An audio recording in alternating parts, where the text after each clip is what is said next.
Welcome to the 206th edition of Make Pro Wrestling Majestic again. I am Tiger Height. And I got a new bed. And we have been incredibly busy today. So, yes. a little bit of a shorter show, Yep. but we have a little bit of drama to catch up on because over the last few weeks there have been quite a few things. Hooray.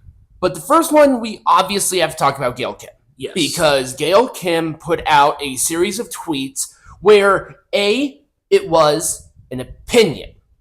But she was attacked for her opinion. Yes. But what did she say on that opinion? She said that she was uncomfortable watching Riho wrestle because she dresses like a schoolgirl and they have weird camera shots. Yes. That was the extent of the entire interaction. Also, she said that Riho does not look credible as a wrestler because of her size. Mm-hmm. And,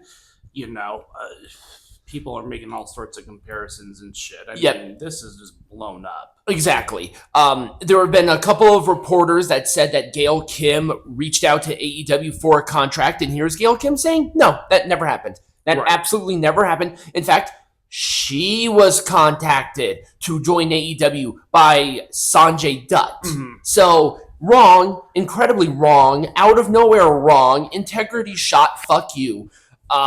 Well, I mean, you're speaking with AEW fans. They don't speak with facts. That's true, they don't. And they probably don't know what deodorant is. I will talk about that because that's actually another thing of drama. But I did want to talk about Gail because, I do agree with her to an extent. Mm-hmm. Because with pro wrestling, you want to suspend your disbelief because it's simulated fighting. That's what you do. And when you're watching somebody, you want to make sure that it's like, hey, is there a chance? Mm-hmm. But that's sort of not necessarily true because we have seen countless examples of people who have been quite successful even against their size. Mm-hmm. What about Colin Delaney? He wrestled for a long time, years and years, and he was skinny as a stick. Rey Mysterio was a lot shorter, and he became a gigantic main eventer, but he was never large. Mm-hmm. The perception of wrestling is how you do the simulated combat. That's why I never had necessarily a problem with Riho as a competitor. Mm-hmm. And when it comes to the clothing, in Japan, that's how a lot of the women pro wrestlers dress. Mm-hmm. They do dress like that because that is the pop culture of that area. Also, keep in mind that a lot of manga and a lot of anime that's out there have a lot of school-based iconography. Mm-hmm. Like, a lot of them do. And also, a lot of them are like 14, 15, and we're watching them have sex. That's just the culture. She's bringing that to this. So, I understand Gail's perspective. I don't agree with all of it, but I understand it. And the attacks and the threats and all of this that I have seen, the lying from the journalists, quote unquote, is disgusting based on a fucking opinion.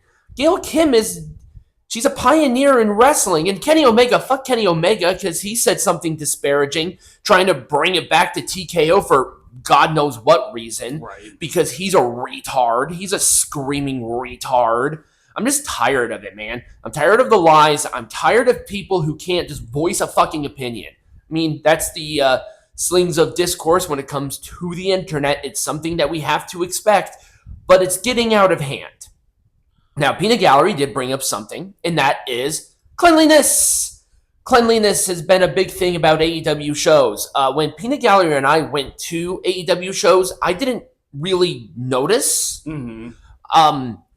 But let's read the big all-out fiasco because this is a constant pattern where the venue have had to put out notices. AEW's had to put out notices to have proper hygiene before going to an event. And the thing is, you have a couple of hundred people in AEW's case in one building with a lot of sweaty people doing moves and shit. You're bound to get smells. But when you have front row tickets, floor seats to a show, and the smell is so bad that they had to move. Mm-hmm. That is not good. Right. I've been to a lot of wrestling shows. Excuse me. In my life. I have never once thought, wow, this place stinks really bad. I need to leave. I've never experienced that, ever. And this is not the only time that we have heard AEW fans stinking up the place like this. This is not the only time. So it's a pattern. It's a consistent pattern. So shower, brush your fucking teeth, wear deodorant, not just spray Axe because you're a cheap son of a bitch, get cologne like a man, but don't do this. When you go into public, change your fucking clothes. Seriously. It's ridiculous. It's absurd. The AEW Women's Tag Team Champions. You knew what was happening. I am aware. They had these belts made a while ago, and this is... Well, they got a record low rating on that show, which I find hilarious. But what makes you think introducing not only a new champion, but a women's champion is going to do a damn thing? It's not going to change a damn thing. They can't book women's wrestling right now to save their fucking lives. What makes you think that they're going to be able to organize? Well, it's just a new shiny toy. It's ridiculous. There are so many titles. None of the titles mean anything anymore. It's just like everybody gets a fucking belt. Right. And guess what? Introducing new champions clearly is not working for ratings anymore. Right. It's done. It's over. You need to bring something else to the table. Like fucking good wrestling. Give me a reason to watch the show, and introducing a new champion where they have done nothing. Like absolutely no other announcement on how they're going to distribute this is that. And I will even put on top of another issue of women's wrestling within the AEW quadrants. And that is the lack of scope, the lack of timing, and the lack of foresight, because Tony Khan doesn't give a fucking rat's ass about AEW's women's wrestling. If you can sleep with him, you're gonna get a spot, Tony. Anyway, allegedly. Look at the Ring of Honor Women's Pure Champion. They had a series of matches set, and they were gonna have it at Death Before Dishonor. It didn't happen at Death Before Dishonor because they ran out of time. They ran out of time. They introduced that title months in advance. And you just like, okay, you have Ring of Honor, I think Rampage still existed at that time, and you could have done some Collision. You have at least 4 shows, multiple hours of content to introduce and have this thing structured, but they just couldn't do it because you have an incompetent, coked out buffoon at the helm whose daddy is paying for this. We already talked about Gail Kim. This is what you get, people. If you don't know what happened here, this gentleman, I cannot remember his name, he was arrested for keeping 4 people captive in his basement, sexual assault, and he had them there for months. Also, by the way, an enormous AEW fan. A huge AEW fan. Yeah, I was aware of this. This is what you get. Yep. This is a typical AEW fan who watches nothing else but AEW. You get smelliness, you get kidnappers, you get creepers, you get probably PDF files. I'll throw that little mix in there too.